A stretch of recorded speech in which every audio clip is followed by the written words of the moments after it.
25e anniversaire de Sasakawa Global 2000, devenu Association Sasakawa pour l'Afrique, un anniversaire célébré au Mali.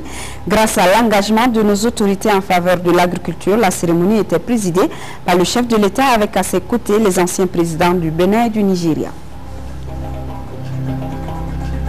La compagnie malienne pour le développement des textiles, CMDT, fait le bilan de la commercialisation au titre de l'année 2010. Cette année, la compagnie qui a déjà vendu une bonne partie de sa production, estimée à 400 000 tonnes, promet de payer tous les producteurs à temps.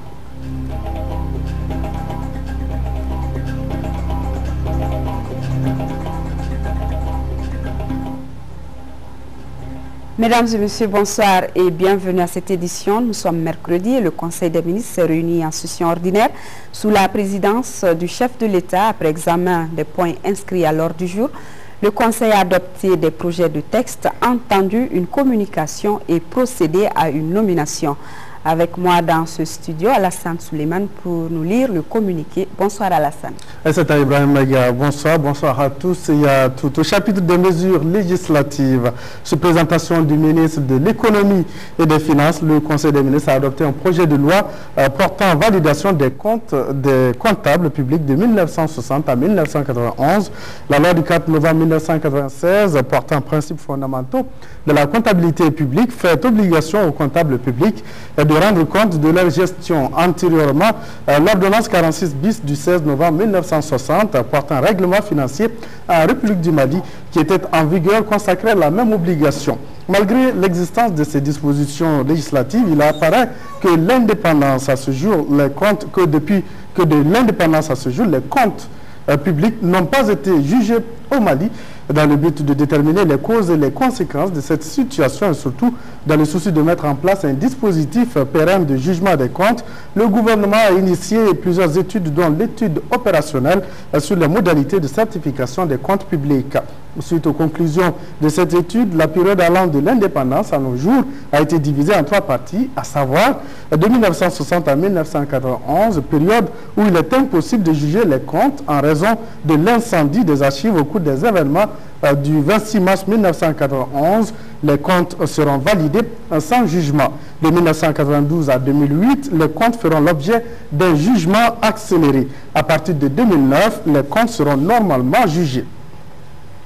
L'adoption du présent projet de loi vise à résorber le retard accusé dans le jugement des comptes de 1960 à 1991 et à arrêter une ligne de compte. Ainsi, le projet de loi admet les comptes des comptables publics de 1960 à 1991 et déclare le solde d'entrée de l'exercice 1992 conforme au solde de clôture de l'exercice 1991.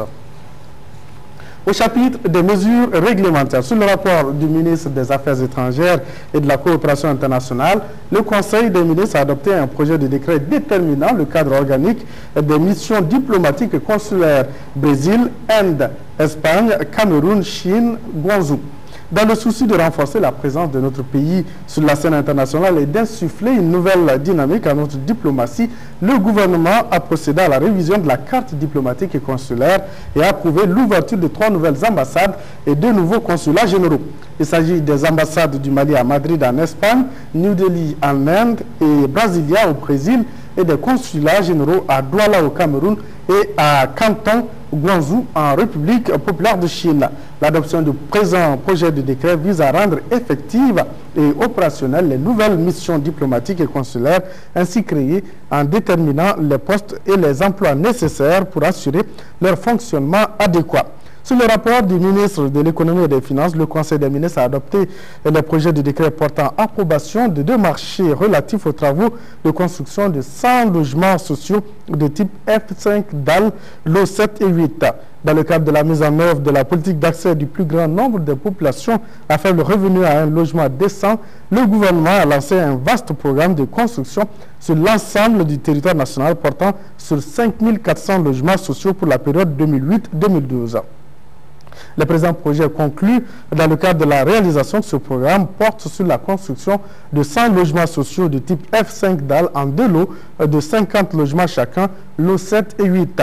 Le premier marché relatif au lot numéro 7 est attribué après appel d'offres à la société Aïcha BTP pour un montant de 1,288 milliard de francs CFA environ et un délai d'exécution de 240 jours. Quant au deuxième marché portant sur le lot numéro 8, il est attribué après appel d'offres à l'entreprise EMCM pour un montant de 1,288 milliard de francs CFA environ et un délai d'exécution de 240 jours. Le financement de ces marchés est assuré par le budget national. Sur le rapport du ministre du Logement, des Affaires foncières et de l'Urbanisme, le Conseil des ministres a adopté un projet de décret autorisant et déclarant d'utilité publique les travaux de réalisation de la station de pompage du périmètre maraîcher de Samanko. C'est dans le cercle de Kati. En vue de promouvoir le développement de l'agriculture urbaine, le gouvernement a affecté au ministère de l'Agriculture des parcelles destinées à être aménagées pour les besoins des activités maraîchères à Bamako et dans ses environs. Pour assurer la disponibilité en eau permettant de couvrir l'ensemble des besoins, l'étude de faisabilité a retenu l'option de l'alimentation en eau par pompage à partir du fleuve. Conformément aux dispositions du Code domanial et foncier, le présent projet de décret autorise et déclare d'utilité publique les travaux de réalisation de la station de pompage et de ses ouvrages annexes. Au chapitre des mesures individuelles, le Conseil des ministres a procédé au titre du ministère de la Santé à la nomination de M. Karim Dambélé, médecin en qualité de directeur général de l'hôpital régional de Tombouctou. Au chapitre des communications, au titre du ministère de l'économie et des finances, le Conseil des ministres a examiné une communication relative au rapport final de la seconde évaluation internationale indépendante du système de gestion des finances publiques du Mali selon la méthodologie PEFA, Public Expenditure and Financial Accountability, et au plan d'action complémentaire. Après l'évaluation de 2006, l'évaluation PEFA 2010 couvrant la période 2007-2009 visait principalement à mesurer les progrès réalisés dans l'amélioration de la gestion des finances publiques par rapport à la situation de référence établie en 2006. Aussi, à l'analyse des documents produits et des informations fournies par les acteurs de la gestion des finances publiques, il ressort que les progrès significatifs ont été enregistrés dans la plupart des domaines de la gestion des finances publiques. Ainsi, la crédibilité du budget s'est nettement améliorée grâce aux efforts déployés et aux mesures prises par le gouvernement après l'évaluation de 2006. Le budget et le suivi des risques budgétaires sont exhaustifs et les informations financières et budgétaires sont accessibles au public. La budgétisation fondée sur la politique nationale s'est relativement améliorée et le processus budgétaire permet d'élaborer le projet de loi des finances dans les délais impartis au gouvernement pour la saisine de l'Assemblée nationale. Le budget est exécuté d'une manière relativement ordonnée et prévisible et des mécanismes existent pour assurer le contrôle et le suivi de l'utilisation des fonds publics. Les partenaires techniques et financiers ont également amélioré sensiblement leurs pratiques. Malgré ces progrès, l'évaluation PEFA 2010 a révélé certaines insuffisances relatives, entre autres, aux informations sur les programmes financés par les partenaires techniques et financiers, au délai de production des états financiers des entreprises publiques, à l'absence du contrôle physique des états de paie au cours de la période sous revue, à la non-conformité de la liste des documents accompagnant le projet de loi de règlement avec celle prévue par la loi relative à la loi des finances. Par ailleurs, les pratiques des bailleurs de fonds présentent aussi des insuffisances à ce niveau. Le suivi de l'aide à projet se fait de manière relativement correcte au niveau annuel, mais pas pour les périodes infra-annuelles. Au regard de ces différents constats, il est proposé des mesures de réforme complémentaires à travers un plan d'action visant à corriger les lacunes identifiées. Ce plan d'action complémentaire devra être intégré dans le deuxième plan d'action gouvernemental relatif à l'amélioration et à la modernisation de la gestion des finances publiques, PAGAM GPF 2. Voilà, et c'est à Ibrahim Maïga ce que l'on peut retenir du communiqué du Conseil des ministres de ce mercredi. Merci Alassane Suleiman et nous poursuivons avec ce communiqué de presse sur invitation de Sa Majesté Abdallah bin Abdelaziz Al Saoud, roi d'Arabie Saoudite et serviteur des deux saintes mosquées. Le président de la République, son Excellence Amadou Toumani Touré, se rend à la Mecque pour effectuer le Hajj. Le président de la République qui a reçu en audience cet après-midi 2 anciens chefs d'État africains. Il s'agit de Nicéphore Soglo du Bénin et de Olusegun Obasanjo du Nigeria. Ils sont tous 2 membres du conseil d'administration de la fondation Sasakawa Global 2000. Amadou Toumani Touré a aussi reçu Yoi Sasakawa, président de la fondation Nippon. Ils sont présents au Mali dans le cadre de la célébration du 25e anniversaire de l'association. Le compte-rendu des audiences avec Nyanya Alou Traoré. C'est un président Obasanjo en pleine forme qui a été reçu par le chef de l'État. Il était accompagné par son homologue Nicéphore Soglo du Bénin.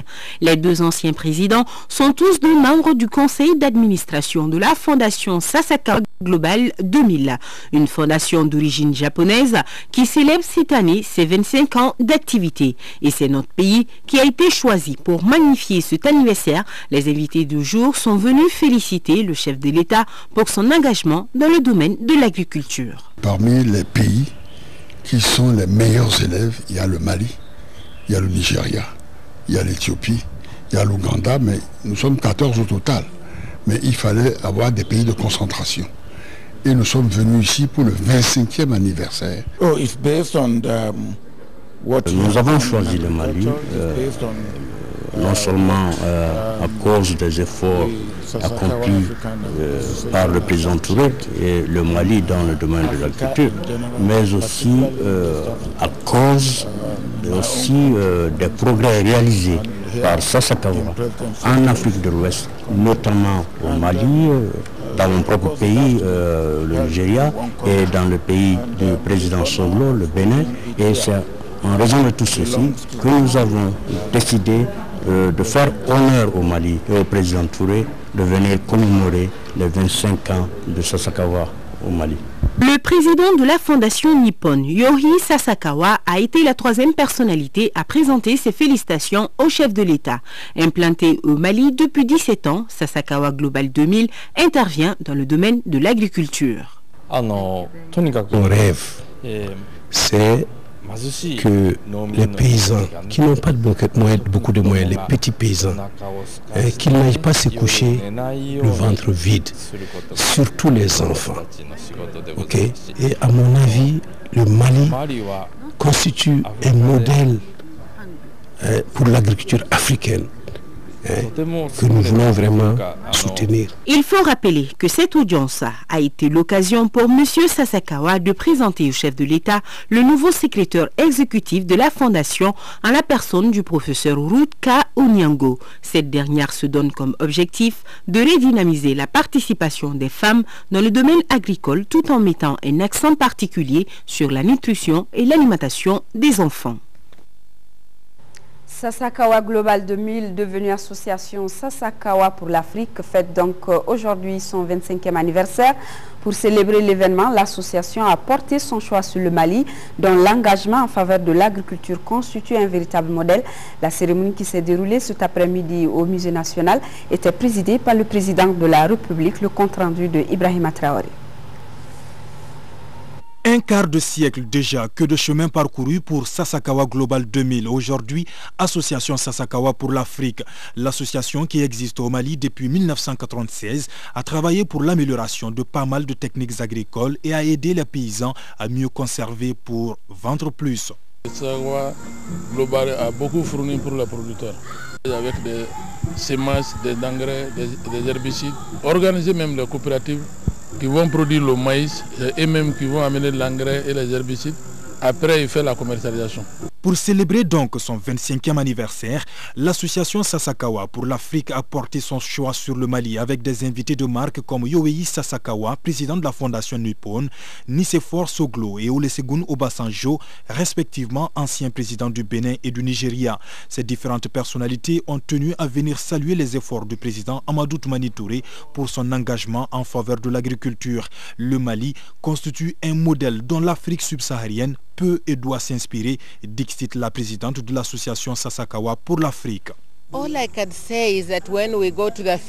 Toutes les femmes connaissent Sasakawa à cause d'abord des semences améliorées que nous leur avons apportées, ce qui a été un plus pour les ressources commerciales parce que les femmes exploitent les terres, mais aussi le Mali avait sa propre stratégie et nous sommes venus, nous nous sommes fait corps avec cette stratégie. Et cela a permis d'avoir une valeur ajoutée. Et cette valeur ajoutée, nous la développons pour que dans les années à venir, le Mali puisse être un pays qui soit viable, un pays qui puisse se supporter en termes de nourriture. Le Mali est ainsi un partenaire essentiel de l'association Sasakawa pour l'Afrique. Les deux partagent la même vision pour l'agriculture, à savoir la modernisation du secteur sous toutes ses formes qui est en train de passer aujourd'hui par une profonde transformation. De quoi en faire le secteur d'avenir pour l'Afrique selon le président de la République. L'agriculture, mes aînés en ont parlé. La vision, je ne m'attarderai pas. Demain, si je devais parler à ceux qui viendront après moi, je leur dirai tout simplement que dans quelques années, le Mali sera un très grand pays pétrolier. J'en suis convaincu. Le pétrole là, il existe, on va l'exploiter. Ça ne serait pas avec moi. Je ne regrette pas. Mais je le souhaite pour mon pays. Mais je lui dirais que ce que je vais te recommander le plus, c'est que le plus important, c'est que le pétrole, l'or, l'uranium, c'est pour les autres. Ils nous donnent ce qu'ils veulent. L'agriculture, tout est pour nous, entièrement et totalement. C'est là que nous avons le salut. En soufflant donc ces 25 bougies au Mali, l'association Sasakawa pour l'Afrique entend évaluer les résultats obtenus afin d'accomplir le rêve du fondateur de l'organisation qui, en 1986, a décidé de mettre sa fortune au profit de ceux qui en ont le plus besoin. Actuellement, l'organisation opère dans 4 pays du continent, le Mali, l'Éthiopie, le Nigeria et l'Ouganda. Sasakawa Global 2000 a donc 25 ans, un anniversaire célébré à travers un symposium qui a pour thème le développement agricole en marche, le rôle clé de la vulgarisation. En prélude aux différentes activités prévues, les responsables de Sasakawa Global 2000 avaient rencontré hier la presse malienne pour informer l'opinion publique sur leur mission. Le reportage de Amadou Ouattara. Sous le signe d'une nouvelle vulgarisation agricole, ce 25e anniversaire de Sasakawa Global 2000 a pour objet de jeter un regard vers l'avenir pour assurer un développement de l'agriculture africaine. Notre pays qui a été choisi pour célébrer l'événement est, aux yeux des responsables de Sasakawa, un des modèles dont l'Afrique peut s'inspirer vu son engagement en faveur de l'agriculture. Le Mali a été un excellent élève, on peut dire, du couple Sasakawa, Fondation Carter, et naturellement avec Normand Borloo. C'est la raison pour laquelle nous sommes ici aujourd'hui. Alors donc, on est venu voir le bon élève, le féliciter, l'encourager. Nous devons mettre l'accent d'abord sur l'agriculture. Parce que 70-80%, on peut dire, des Africains au sud du Sahara vivent dans et par l'agriculture. Sasakawa Global 2000, qui œuvre au Mali depuis 15 ans, a déjà mené plusieurs activités et enregistre aujourd'hui des résultats satisfaisants. Nous avons travaillé sur le phosphate naturel de Tilemsi, qui est un phosphate qui vient du Mali. Et nous savons que nos sols sont très pauvres en phosphore. Et nous avons essayé de valoriser ce phosphore en le mettant dans des compostières. Un des problèmes aussi de nos paysans, c'est le marché. Ok, ils peuvent produire, mais les années où ils produisent beaucoup, ils ont des problèmes pour vendre. Ok, donc nous avons quand même essayé d'organiser les producteurs pour la vente collective, à travers ce qu'on appelle le warrantage. Cette rencontre avec la presse a permis aussi aux responsables de Sasakawa de donner les grandes lignes du symposium qui va s'étendre sur 3 jours et sera marqué par des conférences, débats et des visites de terrain à l'intérieur du pays. Suite de la visite du président de la République à Monaco, ce soir nos envoyés spéciaux nous parlent de l'aspect économique de ce voyage. Beaucoup de contacts noués entre les opérateurs économiques monégasques et la délégation malienne. Le Mali, par la voix du président de la République, a assuré les hommes d'affaires de Monaco que leurs investissements bénéficieront d'avantages certains et seront garantis. Déjà, une usine de transformation de mangue ouvrira ses portes bientôt à Yanfolila. Envoyés spéciaux Youssouf Touré et Dembawan. Le champ de la coopération entre Monaco et le Mali a été jusqu'ici entièrement occupé par les acteurs du développement des secteurs sociaux. Désormais, le spectre s'élargit au secteur privé. La question des investissements privés monégasques au Mali a occupé une place importante dans le programme de la visite du chef de l'État dans la principauté. Amadou Toumani Touré a tenu à s'adresser personnellement aux opérateurs en les rassurant. Je pense que la sous-région aujourd'hui réagit comme le Mali a demandé depuis 2006, avec la mise en commun d'une vision, des moyens militaires, d'une politique et d'une diplomatie, et des relations avec également les partenaires pour pouvoir conjurer le mal. Mais étant donné qu'ils travaillent sur une matière très très médiatique qui est l'otage, je pense qu'il y a une dimension qui est donnée nettement plus importante que le mal lui-même. À la suite du chef de l'État, le ministre chargé des investissements a décrit aux opérateurs les avantages qu'ils peuvent avoir en venant s'installer au Mali. On a présenté le Mali, les opportunités d'affaires et également avec le ministre de l'économie et des finances que j'ai rencontré, nous avons proposé de signer un accord de non-double imposition. Et donc là, on attend le draft la semaine prochaine, leur proposition, et un accord de garantie des investissements. Confirmation de cet intérêt croissant des hommes d'affaires de Monaco pour le potentiel économique de notre pays, l'unité de transformation de Mangue de Yanfolela va ouvrir ses portes dans quelques mois. Parole des promoteurs. Notre projet, c'est de commencer à créer des bases pour transformer le fruit, pour améliorer les plantations et créer de nouvelles plantations sur des autres fruits.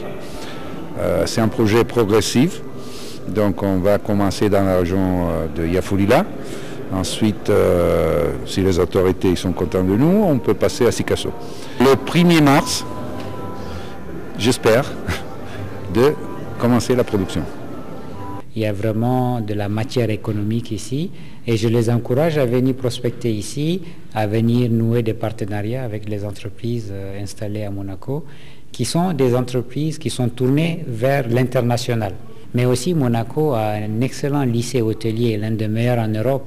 Et d'ailleurs, lors des entretiens entre les autorités de Monaco et du Mali, il est question de demander l'appui technique du lycée hôtelier pour créer une école hôtelière au Mali. Donc ça aussi, c'est une grande avancée. Et je pense aussi que des hôteliers, mais aussi les autres professionnels du tourisme, les agences de voyage, les guides touristiques peuvent venir en formation aussi à Monaco. Outre les investissements directs, le savoir-faire des entreprises monégasques est une source d'inspiration pour les hommes d'affaires maliens, conclut le consul. Et ici, chez nous, le Haut Conseil des collectivités qui poursuit avec les concertations régionales après donc les régions. Bamako constitue l'avant-dernière étape de ces concertations.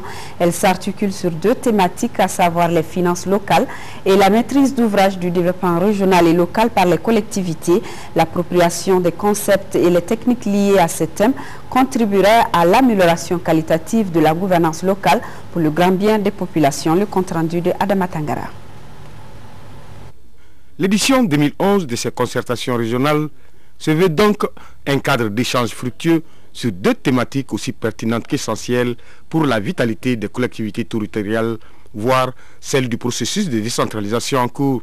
Il s'agit des finances locales, rôle et responsabilité des acteurs de la chaîne fiscale et ensuite la maîtrise d'ouvrage du développement régional et local par les collectivités territoriales, défis et perspectives. Dans quelques mois, notre pays va entreprendre un vaste chantier de réforme institutionnelle, impulsé d'une part par la nécessité d'adapter notre loi fondamentale aux mutations socio-économiques et politiques de la nation, et d'autre part par l'organisation des élections présidentielles et législatives en 2012. À l'aube des élections de 2012, j'en appelle à l'esprit citoyen et patriotique de tout un chacun pour corriger ces lacunes. Car nous devons nous interroger sur cet état de fait, une insuffisance notoire que notre pays traîne depuis l'avènement de la démocratie. Le président du Haut Conseil des collectivités a ensuite appelé à l'esprit de civisme et de patriotisme de toutes et de tous pour gagner les challenges enrichissant des scrutins transparents et apaisés, gage de paix sociale. Il a aussi parlé de l'insécurité routière qui se révèle paradoxalement l'une des causes de mortalité dans notre pays, une situation qui interpelle tous, parents, autorités et société civile. C'est l'heure du bilan à la compagnie malienne pour le développement des textiles CMDT. La direction de la compagnie et les organisations de producteurs sont réunies pour faire le bilan de la commercialisation 2010 et prendre des mesures pour la réussite de la campagne prochaine.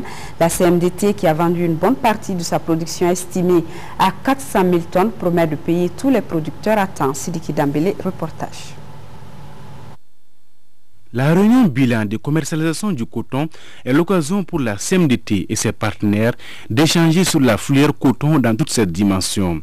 Il s'agit surtout de tirer les enseignements de la campagne dernière en vue d'une meilleure planification de celle à venir.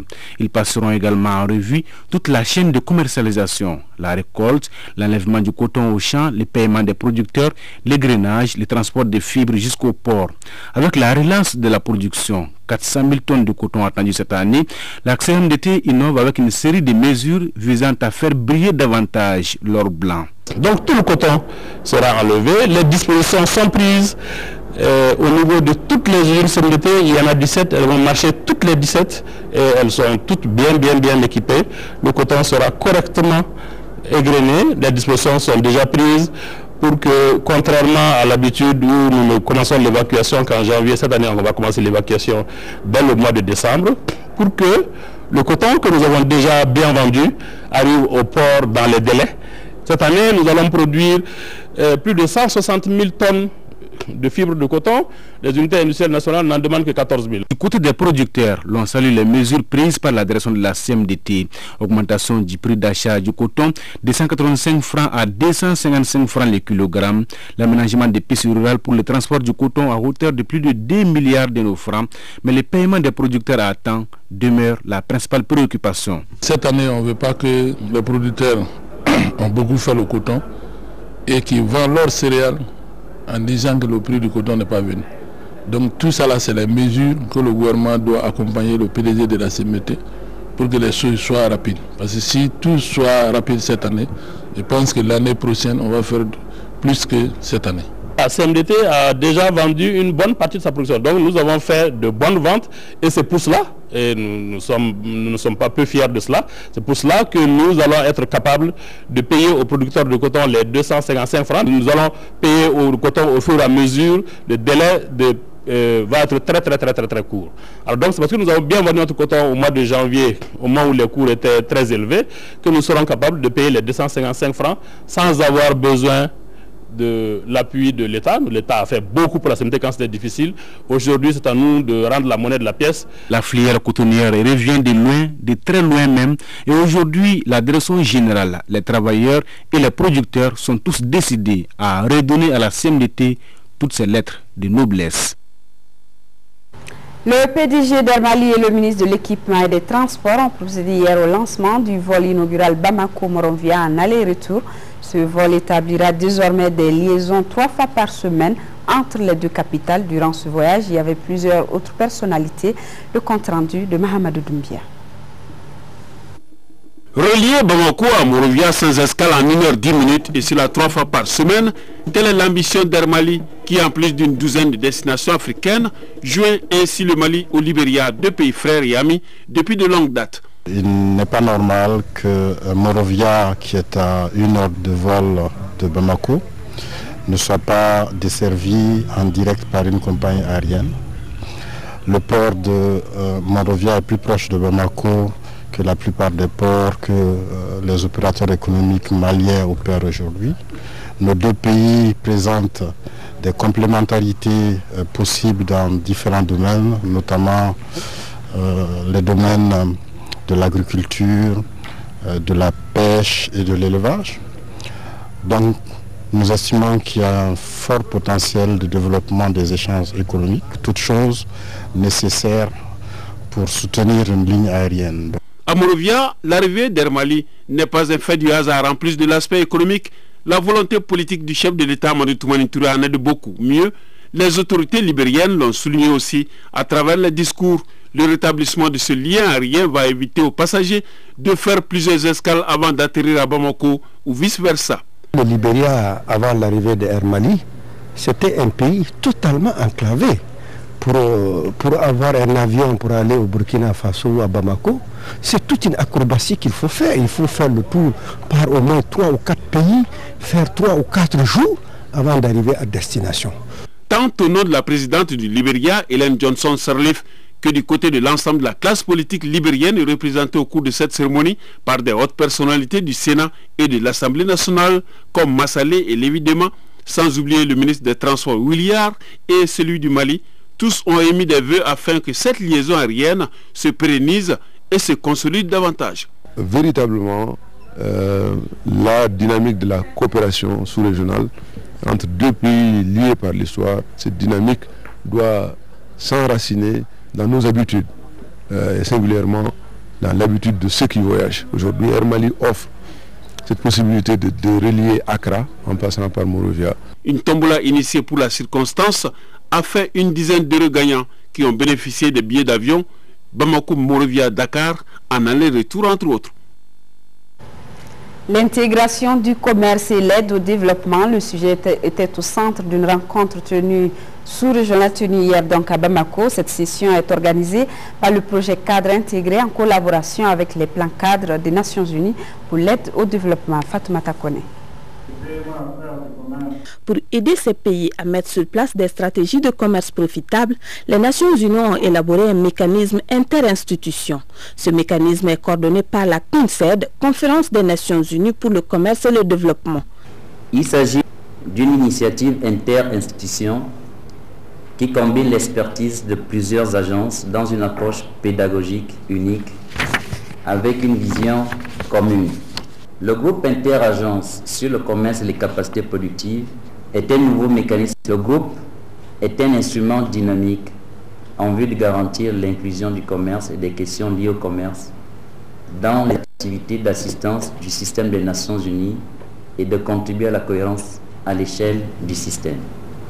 Les plans cadres des Nations Unies pour l'aide au développement associés au cadre stratégique de lutte contre la pauvreté CSLP ont initié cette session. La rencontre de Bamako est axée sur l'intégration du commerce et l'aide au développement. Identifier le rôle de la politique commerciale et les politiques connexes dans les stratégies nationales de développement et de réduction de la pauvreté. Renforcer les capacités nationales en matière de formulation de plans d'assistance dans le domaine de politique commerciale. Faciliter la coordination et la complémentarité des opérations des différentes agences des Nations Unies dans le domaine de politique commerciale afin de maximiser l'impact de cette assistance et la rendre plus efficace. Nous convenons avec les analystes du commerce international que le commerce est un vecteur important pouvant accélérer la croissance économique. Le troisième examen de l'aide pour le commerce a démontré clairement que la libéralisation des échanges, accompagnée d'une aide adéquate pour le commerce, des réformes législatives, réglementaires et institutionnelles, permet de stimuler l'investissement, la croissance économique et de contribuer à la réduction de la pauvreté. La session de Bamako regroupe toutes les représentations des Nations Unies. Les participants sont venus du Togo, de la République démocratique du Congo, du Djibouti, de la Guinée-Bissau et du Mali. La coopération allemande a réalisé un grand bâtiment qui abrite désormais les deux structures de la GIZ et de la KfW. Situé à Badalabougou, il est le symbole d'une coopération étroite entre nos deux pays depuis un demi-siècle. La cérémonie d'inauguration a réuni les coopérants allemands présents au Mali, une forte délégation de la Bundestag et des membres du gouvernement. Mariam Sagara, compte rendu. Après 50 ans de bonne collaboration, la coopération allemande s'installe au Mali. Dans ce bâtiment qui loge à la fois la GTZ et la KfW, la coopération allemande réunit pour la première fois ces deux structures dans le monde entier. C'est un investissement dans l'avenir de notre coopération. Notre coopération est presque aussi ancienne que l'indépendance de la République du Mali. D'un côté, c'est l'endroit pour le travail quotidien et de l'autre côté, encore plus important, c'est le symbole d'un esprit et d'une réalité d'une coopération et d'une amitié entre nos pays et entre nos peuples. Cette coopération est visible et tangible par des financements de projets dans le secteur de décentralisation, d'assainissement et d'approvisionnement en eau potable et aussi la production agricole. Ces 2 journées nous ont quand même permis de faire connaissance de votre beau pays, de regarder l'énorme essor que connaît actuellement le Mali. Nous avons pu apprécier la démocratie très stable. C'est un ministre satisfait qui transmet ici les sentiments du gouvernement et du président de la République, Amadou Toumani Touré, à la coopération allemande. Ce bâtiment traduit la qualité des relations et l'importance que le peuple allemand et le gouvernement allemand accordent à ces relations. Ce bâtiment va offrir un cadre fonctionnel et agréable surtout de travail pour un ensemble d'acteurs anonymes. Ce bâtiment contribue à l'amélioration du cadre urbain. C'est très important. Cette cérémonie d'inauguration note la présence d'une forte délégation parlementaire venue directement d'Allemagne pour l'événement. Cette coopération bilatérale riche en réalisations et en projets sera pérennisée, a fait savoir les représentants du gouvernement allemand en visite au Mali.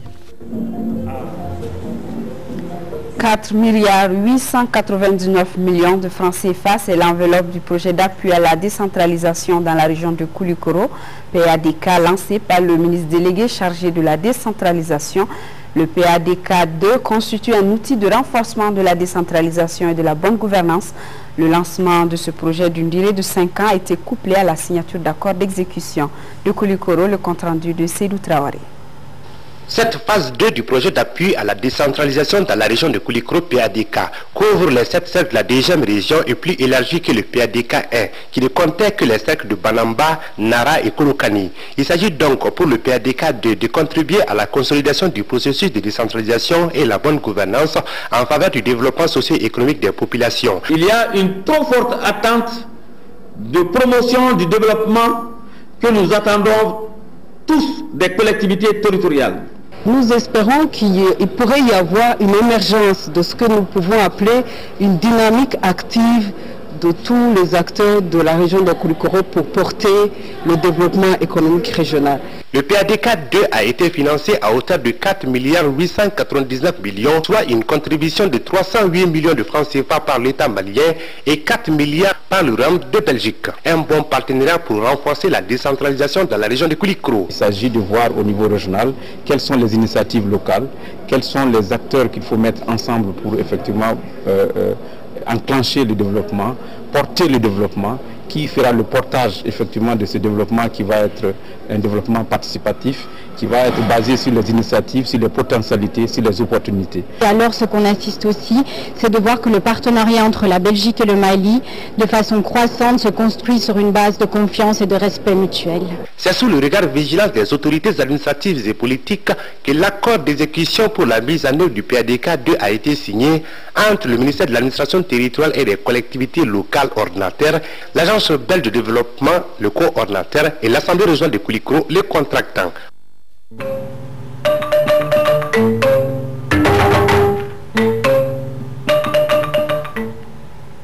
Le gouverneur de la 3e région poursuit sa visite des commissions administratives chargées de la révision des listes électorales. Il était dans les cercles de Kadiolo, Koutiala et Yorosso. Objectif, s'enquérir de l'état des opérations de révision des listes électorales de Sikasso, Daouda Diakité et Famoussa Magassa. Le chef de l'exécutif régional, Ibrahima Fifikoune, veut mesurer le chemin parcouru par les commissions administratives dans le cadre de la révision spéciale des listes électorales.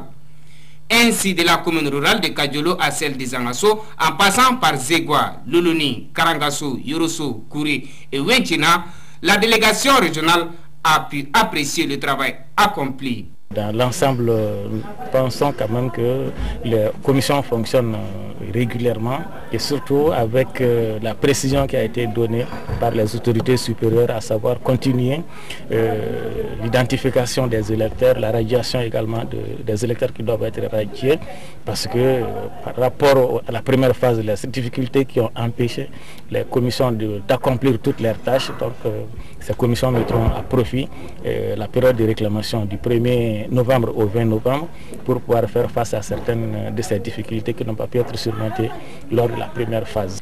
Malgré ce sentiment de satisfaction, des problèmes existent et qui ont pour nom retard dans la mise à disposition des supports indispensables à l'exécution correcte de la mission, la timidité de l'affluence des électeurs dans les commissions de travail et l'absence partielle de certains représentants des partis politiques. Le gouverneur de la 6e région a également visité certains centres de révision des listes électorales. Il s'agit de ceux des communes de Salam, Alafia et Tombouctou-Ville. L'objectif était de s'enquérir de l'état d'avancement des travaux. Le compte-rendu de Beydi Kone. L'objectif de cette visite du gouverneur de la région dans les centres de révision des listes électorales des communes de Salam, Alafia et Tombouctou était de s'enquérir de l'état de correction des listes électorales. Pour le chef de l'exécutif régional, l'engagement des agents mérite un encouragement. Il y a encore un profit pour pouvoir faire les nouvelles radiations et faire de certaines corrections. Alors nous avons constaté que les agents engagés ont réellement de la volonté, ils ont de l'engagement, ils travaillent d'arrache-pied depuis le 1er octobre jusqu'à aujourd'hui. Ceux-là aussi qui n'ont pas eu le temps de venir pendant le mois dédié à cela, qu'ils reviennent pour faciliter le travail, pour qu'on ait une période électorale fiable, crédible et dans le sens que tout le monde souhaite. Les 20 jours additifs qui sont là pour les inscriptions permettront de nouvelles radiations et certaines corrections afin de donner les chiffres qu'il faut, selon le président de la Commission électorale nationale indépendante locale de Tombouctou. En réalité, il y a eu du travail abattu. Il y a encore 20 autres jours, surtout aux jeunes qui peut-être ne se sont pas encore fait inscrire. Ils ont encore une chance qu'ils reviennent pendant ces 20 jours se faire inscrire pour pouvoir voter.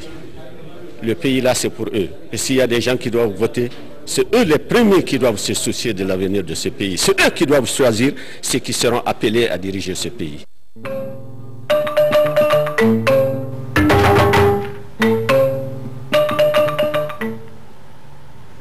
En 5e région, le programme de réduction de la pauvreté dans la région de Mopti remplace le projet de réduction de la pauvreté. Ce nouveau programme qui vise à consolider les acquis du programme a tenu lundi dernier la première session de son comité. Le compte-rendu depuis Mopti de Moustapha Doumbia. Ce nouveau programme a pour objectif général de contribuer à la réduction de la pauvreté. La philosophie au niveau du gouvernement, c'est, comme on le sait, c'est de lutter contre la pauvreté et la précarité, tant dans les régions de Mopti, dans le cadre de ce programme, mais également dans les autres régions du Mali, dans le cadre d'autres programmes tels que le PACR, tels que le PADEC. Il faudrait que par le biais du renforcement des capacités, que les populations cibles, les populations bénéficiaires, particulièrement les jeunes et les femmes, s'approprient le programme en ayant aussi à cultiver les bonnes attitudes. Au cours de la première session du comité d'orientation de ce nouveau programme, les administrateurs ont planché sur les acquis du projet de réduction de la pauvreté dans la région de Mopti, PRPM. Il est important de signaler que le nouveau programme fait suite au PRPM et s'inscrit dans le cadre de la mise en œuvre du programme de développement économique et social PDS du président de la République. Nous avons les AGR, les activités génératrices de revenus. Donc là, il y a le petit commerce, il y a la savonnerie, il y a plusieurs aspects, il y a la pisciculture. Donc là également, le projet en a réalisé dans les 4 cercles. À ces résultats s'ajoute la mise en place d'une unité de fabrique de sacs d'emballage à Bargundaga dans la commune urbaine de Mopti. La capacité de production de cette unité est de 6 000 à 10 000 sacs par jour. Pèlerinage 2011, les pèlerins de la filière gouvernementale ont trouvé à Makan un cadre assez agréable comme logement Il s'agit du même immeuble que l'État malien garde depuis une dizaine d'années. Il vient d'être rénové, ce qui a fait oublier du coup les petits soucis constatés à Médine, Makan. Le point avec nos envoyés spéciaux, Seydou Baba Traoré, Amadou Diawara et Albert Traoré. C'est dans la périphérie de la ville de Maka que se dresse majestueusement le très célèbre mont Jabal Nour ou mont Hira. Ce nom composé arabe littéralement traduit signifie « mont de la lumière ». Jadis, il servait de lieu de retraite pour le prophète Mohammed, paix et salut sur lui. En menant sa vie d'ermite, il passait souvent 2 à 3 jours d'affilée dans cette grotte située jusqu'au sommet du mont Jabal Nour. Cela jusqu'au jour où l'ange Djibril est venu lui rendre visite. Il venait se cacher ici jusqu'à le jour où l'ordre de Dieu est descendu par l'ange Djibril en disant Mohamed, Mohamed, lire, lire. C'est ce qu'on appelle en arabe Ya Muhammad, Ikra. Ikra bismi rabbika allazi khalaqa, khalaqal insana min alakin, jusqu'à la fin du surat Ikra. C'est ça le premier verset du Coran qui a été descendu sur cette colline. En cette période de pèlerinage, ils sont des milliers de visiteurs à venir quotidiennement au pied du mont Jabal Nour. Les plus téméraires escaladent le mont jusqu'au sommet pour finalement accéder à la grotte. Malgré les améliorations apportées à la route qui y mène, on met souvent 2 heures voire plus pour arriver au point final. Pour une raison ou une autre, nos compatriotes ne se bousculent pas trop au pied du mont Jabal Nour. Et vraiment la montée n'est pas du tout facile.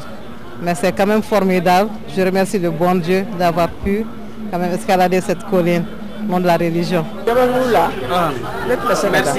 Vraiment, c'est une colline extraordinaire. Jabal Nour. Mais je ne connais pas Jabal Nour. En escaladant le mont Jabal Nour, on se pose au moins une question, à savoir comment le prophète Mohammed, paix et salut sur lui, faisait-il, surtout à cette époque, pour être régulièrement à ce sommet et dans cette grotte. Voilà, vous l'avez compris, on nous parlait plutôt de la colline de la lumière au lieu de l'immeuble que l'État malien garde pour ses pèlerins. Certainement, nous le verrons dans notre édition de demain, 68e session ordinaire du conseil d'administration de l'Institut national de prévoyance sociale INPS. La rencontre avait à l'ordre du jour l'examen du rapport d'activité et les états financiers pour l'année 2010. Salimata Daou, compte rendu.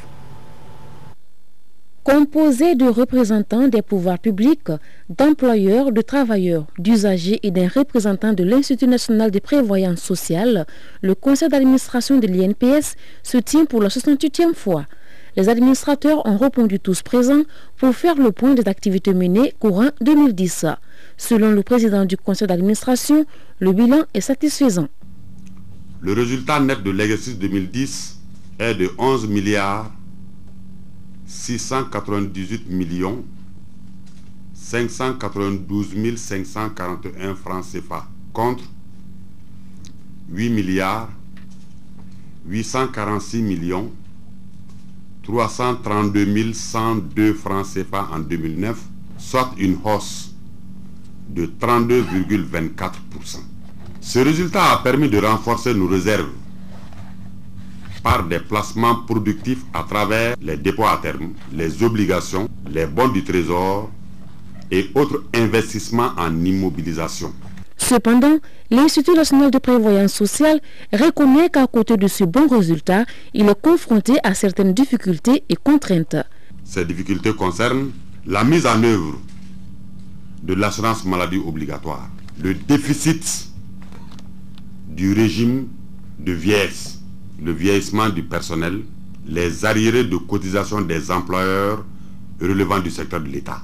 Comme perspective, le conseil d'administration, qui est chargé de définir les grandes orientations de gestion de l'Institut et de contrôler les résultats, entend mettre l'accent sur l'amélioration de la qualité du service rendu, la formation du personnel et le développement des nouvelles technologies qui constituent un facteur clé de modernisation de l'administration. Depuis le 31 octobre dernier, le monde compte 7 milliards d'êtres humains. Pour commémorer l'événement, la Direction nationale de la population a organisé un panel pour débattre autour du thème « Croissance démographique rapide, opportunités ou contraintes pour le Mali ». Notre reporter Moïse Traoré était présent. Le monde compte 7 milliards d'êtres humains depuis le 31 octobre 2011. L'Afrique abrite 14% de la population mondiale. Avec un taux de croissance annuel de 3,66%, Le Mali a près de 15 millions d'habitants. Ici, le nombre moyen d'enfants par femme est de 6,6 depuis 50 ans. Notre pays est classé deuxième, juste après le Niger, détenteur du record mondial avec 7,7 enfants par femme. Cette croissance est le résultat d'une baisse de la mortalité, du maintien d'une forte fécondité et de ralentissement probable de l'immigration dans les années récentes. Donc, c'est pour dire que la fécondité ne semble pas bouger, malgré que la mortalité a décliné, même si les taux sont encore non acceptables. D'ici l'an 2030, voire l'an 2050, le problème de terre va commencer à se poser, de terre cultivable. Donc, l'indice de pression au niveau du Mali va se situer entre 1 et 2 habitants par hectare de terre cultivable. Le niveau de peuplement doit rimer avec occupation rationnelle du territoire, disponibilité de ressources et infrastructures indispensables, mais aussi formation des ressources humaines. L'expérience des pays asiatiques, ce bonus démographique dont on parle, ils avaient un système éducatif de qualité. Ensuite, vient le taux de fécondité qui était en baisse structurelle, n'est-ce pas? Et le troisième élément important, c'est un écart d'inégalité dans la distribution des revenus qui était acceptable pour tous les gens. Qui connaît l'indice de Gini, les spécialistes savent ce que c'est, n'est-ce pas? Si on regarde ça, ils avaient atteint un taux acceptable. Se fondant sur des exemples à travers le monde, les conférenciers ont démontré que, autant pour la faible population que la plus dense, il convient de disposer de mesures d'accompagnement. Le bien-être des uns et des autres est au prix de la planification familiale et stratégique. Toutes nos excuses pour la qualité de ces images. Nous parlons littérature à présent. Lutte contre le terrorisme au Mali, gestion, prévention et une mobilisation pleine et entière de la société civile. C'est l'intitulé d'un nouvel ouvrage lancé hier. Le livre en question s'articule sur différents chapitres, parmi lesquels la politique gouvernementale de lutte contre le terrorisme et les perspectives d'action de la société civile. Alpha Mega, compte rendu. Un document d'une 50aine de pages. Il est intitulé « Lutte contre le terrorisme au Mali ». En parcourant le document, on retrouve quelques chapitres axés sur le terrorisme au Mali et dans la bande sahélo-saharienne. Ensuite, la politique gouvernementale de lutte contre le terrorisme. Et c'est pour partager ces quelques interrogations que l'auteur du livre, avec quelques partenaires comme le CIPRI, un institut international indépendant de recherche sur les conflits armés, ont organisé cette cérémonie de lancement du document. La société civile a un rôle important à jouer. Et en tant que société civile, une contribution pour appuyer l'État. Parler de sécurité, c'est également parler de protection de la vie des citoyens. Les secteurs de la sécurité sont en train de s'ouvrir et offrent à la société civile la possibilité de jouer un plus grand rôle. Le représentant du chef de l'État a saisi l'occasion pour souligner que le président de la République, Amadou Toumani Touré, avait déclaré depuis l'année dernière que la bande sahélo-saharienne relève d'une analyse lucide et objective dans le cadre d'une vision concertée. Pour cela, il est urgent d'agir ensemble. D'ores et déjà, le gouvernement de la République du Mali se réjouit de la tenue de la présente rencontre qui lui offre une occasion de réaffirmer son engagement pour la lutte contre le terrorisme, l'insécurité, la criminalité organisée dans la bande sahélo-saharienne. Il y va donc de l'intérêt de toutes de lutter contre le terrorisme qui représente une menace pour la sécurité, la liberté et les valeurs des citoyens du monde entier. Aujourd'hui, plus que jamais, le gouvernement de la République du Mali est résolument engagé à poursuivre avec le concours de tous les partenaires les efforts entrepris dans la lutte contre le phénomène. Et ce communiqué de presse, le directeur national de l'hydraulique, président de la commission gestion des eaux de la retenue, de communiquer que le niveau de remplissage optimal du barrage de Sélengué ayant été atteint le dimanche 30 octobre, la société EDM procédera à partir du mardi 1er novembre à des lâchers d'eau. Cette situation provoquera en aval une légère montée des niveaux d'eau du Sankarani et du fleuve Niger. Par conséquent, les usagers et les populations riveraines du fleuve Niger et du Sankarani sont invités à prendre toutes les dispositions nécessaires pour éviter tout désagrément. Et cette annonce, pour des raisons techniques, l'émission Bara, qui était programmée pour ce soir, sera diffusée mercredi prochain après le journal télévisé. Fin donc de cette édition. Sira Bachili sera là demain pour les rendez-vous de la journée. Je vous retrouve, s'il plaît à Dieu, le soir à la diaspora malienne à Paris. Passez d'excellents moments en compagnie de nos programmes.